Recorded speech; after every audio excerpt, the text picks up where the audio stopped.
డాలేస్తాను వెనకాల డాలేస్తాను.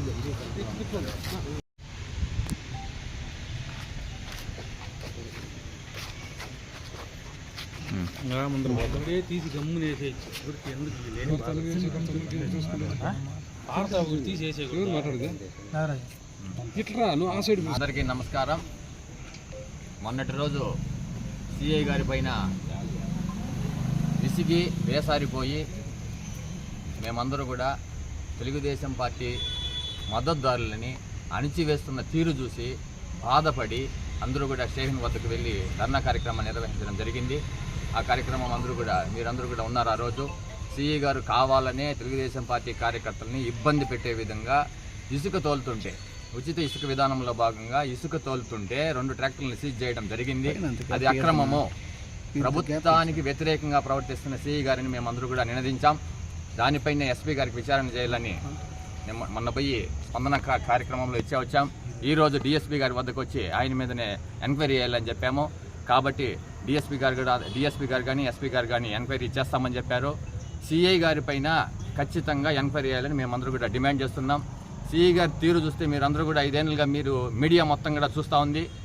ఈ ఇసుక విధానాన్ని ఎంత దోపిడీ చేశారో మీరందరూ కూడా చూశారు. 4 రోడ్ల కాడంటే కానీ ఇక్కడ కూడా లోకల్లో కూడా వంకలో ఉండే ఇసుకని తీసుకొని ఇండ్లు కట్టుకోమని చంద్రబాబు నాయుడు గారు సీఎం గారే చెప్పారు. అందరూ కూడా విన్నారు కదండి. అందరూ కూడా ప్రజలందరూ హ్యాపీగా ఉన్నారు. వినియోగదారుడు హ్యాపీగా ఉండేటప్పుడు ఏ జీవో లేకుండా వీళ్ళకి పట్టాలని ఇన్స్ట్రక్షన్స్ లేవు.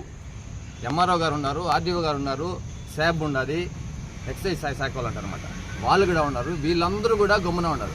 ఈ సిఐ గారు మాత్రమే ఎటువంటి కంప్లైంట్ దారు లేడండి. మెయిన్ కంప్లైంట్ దారులు లేకుండా కూడా నేను కావాలనే దురుద్దేశపూర్వకంగా చేయాలని చెప్పి మా వాళ్ళందరినీ ఇబ్బంది పెట్టడం జరిగింది.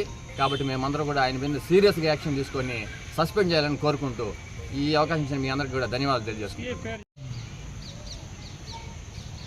అందరికీ నమస్కారం.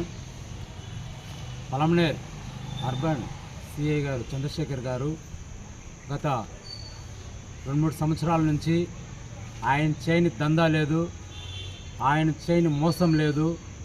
అనేక అక్రమాలు ఇక పలమనేర్ స్టేషన్లో చేశారు. ఆయన ఎవరైనా న్యాయం అడిగిపోతే వాళ్ళకి లేని హింస పెట్టినారు. కనీసం ఎవరైనా కంప్లైంట్ జరగకపోతే కనీసం తలెత్తి కూడా మాట్లాడాడు ఆయన. అందులో భాగంగానే మొన్నటి రోజు సొంతంగా ఇల్లు కట్టుకునేదానికి ఈ యొక్క పెద్దబడిన రైతు వాళ్ళ సొంత పొలం నుంచి వంకలో నుంచి ఇసుక తోలుకుంటా ఉంటే అక్రమంగా ఆ డ్రైవర్లను పట్టి బాగా కొట్టి మధ్యాహ్నం 3 గంటల వరకు వాళ్ళ అన్నం లేకుండా నీళ్లు లేకుండా హింస చేస్తున్నారు. ఏమిది అన్యాయము? ప్రభుత్వం మారింది, మీ తీరు మారలేదే. ఇసుక రేట్లు ఈరోజు ఒకప్పుడు 3,500, 5,000, 4,000 తోలుకున్న ఇసుక ఈరోజు 2,000, 2,500, 2,000 లోపలే ఈరోజు తోలే పరిస్థితుల్లో ప్రజలందరూ కూడా సంతోషంగా తోలుకుంటా ఉన్నారు, ఇండ్లు కట్టుకుంటా ఉన్నారు. ముఖ్యంగా కార్మికులు అసలు ఎంత హ్యాపీగా ఉన్నారు ఈరోజు. ఎందుకంటే కావాల్సినంత ఇసుక దొరుకుతూ ఉంది, అన్ని రేట్లన్నీ కూడా సకాలంలో వాళ్ళకి దొరికే విధంగా ఉంది, రేట్లు తక్కువగా ఉంది. ఇలాంటి సమయంలో ఈ యొక్క సిఐకి రావాల్సినటువంటి అక్రమ సంపాదన, ఎందుకంటే ఇప్పుడు ఇసుక తోలుకోవాలంటే ముందు రోజుకింత ఆయనకి కప్పం కట్టాలా, అలాంటిది ఈరోజంతా నాకు వెళ్ళిపోయిందనేసి కకృతిపడి బాధపడి ఈ విధంగా ఆయన హింస చేస్తూ ఉన్నారు. మేమందరం కూడా తెలుగుదేశం పార్టీ తరఫున అలాగే ప్రజల తరఫున మేము ఆయనపై అడిగేదానికి పోతే మా పైన దురుస్తుగా ప్రవర్తించారు. ఆ బాధతో మేము ఆయనకు వ్యతిరేకంగా ధర్నా చేశాము. ఆ అంశమే మేము ఇప్పుడు ఎస్పీ గారికి చెప్పాము. ఎస్పీ గారు డిఎస్పీ గారికి ఫార్వర్డ్ చేస్తున్నారు. ఆయన మీద కఠినమైన చర్యలు తీసుకోకపోతే ఆయన ఏ ఊరిలో ఉన్నా ఎక్కడున్నా కానీ మేమందరూ ఇదే విధంగా పోయి ముఖ్యమంత్రి గారిని కలుస్తాము, దీనికి సంబంధించిన పై అధికారులు కలుస్తాము. ఆయన పైన ఖచ్చితంగా చర్య తీసుకున్నంత వరకు మా పోరాటం ఆగదు. మరి ముఖ్యంగా మా దళితుల పైన అనేక దాడులు చేశారు చాలామంది. ఆ దాడుల కోసం దాడి జరిగిందని కంప్లైంట్ ఇచ్చాడు, కనీసం కంప్లైంట్ కూడా తీసుకొని పరిస్థితి అయింది. ఈ విధంగా ఎన్నో అక్రమాలు ఉంది అయింది. కాబట్టి పై అధికారులు ఆయన పైన విచారించి చర్యలు తీసుకోవాలని కోరుచున్నాము. జై హింద్. నా పేరు వెంకటాచలం. నేను పలమనేర్ నియోజకవర్గం ఎంఎస్పీ ఇన్ఛార్జిని. గత 2023 నుంచి మా గ్రామంలో ఒక ఆస్తి గొడవ వల్ల మాకు గొడవలు జరుగుతుంటే 2023లో జనవరిలో ఒక కంప్లైంటు, మార్చిలో ఒక కంప్లైంటు, సెప్టెంబర్లో ఒక కంప్లైంటు నా పైన దాడులు చేసిన ఫోటోలు, వీడియోలు అన్నీ చూపించినా కూడా కానీ ఎలాంటి చర్యలు తీసుకోలేదు మన సిఐ చంద్రశేఖర్ గారు. తర్వాత రీసెంట్గా గత మాసం 20వ తేదీ శనివారం సాయంత్రం నేను ఇంటికి పోయే లోపు మా భార్య దగ్గరికి వచ్చి బాలాజీ అతను పూర్తిగా బట్టలు ఇప్పేసి ఆమె పైన అత్యాచారం చేయడానికి ప్రయత్నిస్తుంటే నేను పోతే నన్ను ఎడం చెవి పైన బలమైన కర్రతో కొట్టి గాయపరిచి తర్వాత నేను రోడ్డుకు వస్తే రోడ్లో కూడా వచ్చి నానా బాధలు పడి అక్కడ సంపదానైన సిందన అతను ఇచ్చిన వాంగ్మూలము అతను మాట్లాడిన వీడియోలు అన్నీ సబ్మిట్ చేసినా కూడా కానీ సిఐ గారు ఏమాత్రం పట్టించుకోలేదు. నీ వలైతే ఏమైనా చేసుకో, నేను ఈ కేసు కట్టను, తర్వాత నువ్వేమైనా నాకేమైనా లంచం రూపాయలు ఏమైనా నాకు డబ్బులు ఏమైనా ఇచ్చినావంటే నీకు కేసు కడతానని చెప్పినారు. టోటల్గా నేను పలమనేరు గవర్నమెంట్ హాస్పిటల్ నుంచి చిత్తూరుకి రెఫర్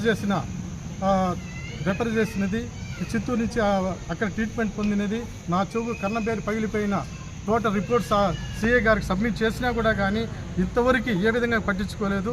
మొన్న రీసెంట్గా 2 రోజుల ముందు పోతే నువ్వు నా ఆఫీస్కి రావద్దు, నీకు నేను కేసు కట్టను, నువ్వు వెళ్ళిపో అని చెప్పేసి అన్నాడు. ఇలాంటి మా పైన దళితుల పైన మా మీద దౌర్జన్యం చేస్తుందంటే సిఐ గారు ఒక మంచి గౌరవ పదవిలో ఉండి కూడా యాక్షన్ తీసుకోలేదంటే అతని గురించి మేము కూడా కొంచెం బాధపడుతున్నాం. నాకు పూర్తిగా ఏమంటే ఇతనే ముందుండి నా పైన ఒక నియోజక ఇన్ఛార్జిగా నేను ఉంటుంటే నా పైన ఈయన దౌర్జన్యాలు చేపిస్తున్నాయనేసి నాకు అనుమానం ఉన్నది. ఇదే మన సిఐ గారి వల్లనే నాకు ప్రాణ భయం అనేసి గత 20వ తేదీ నుంచి నేను పొలంలోనే తల దాచుకున్నాను. మా ఊళ్ళో కూడా నేను ఎక్కడైనా ఎంక్వైరీ చేసుకోండి, ఇంతవరకు నేను మా ఊరికి పోలేదు. నేను మా భార్య పొలంలోనే ఉన్నాము. ఒక రైతు ఒక చోట ఉంటే ఇంకో చోట ఉన్నాము. మాకు ప్రాణ భయం ఉన్నది, వాళ్ళ వల్ల ఉన్నది. దానికి పూర్తి సహకారం మన సిఐ గారు అందిస్తున్నారు. కాబట్టి దయచేసి అందరికీ నేను చెప్తున్నాను, కంప్లైంట్ డిఎస్పీ గారికి ఇప్పుడు ఇచ్చాము, డిఎస్పీ గారికి విన్నవించుకున్నాము.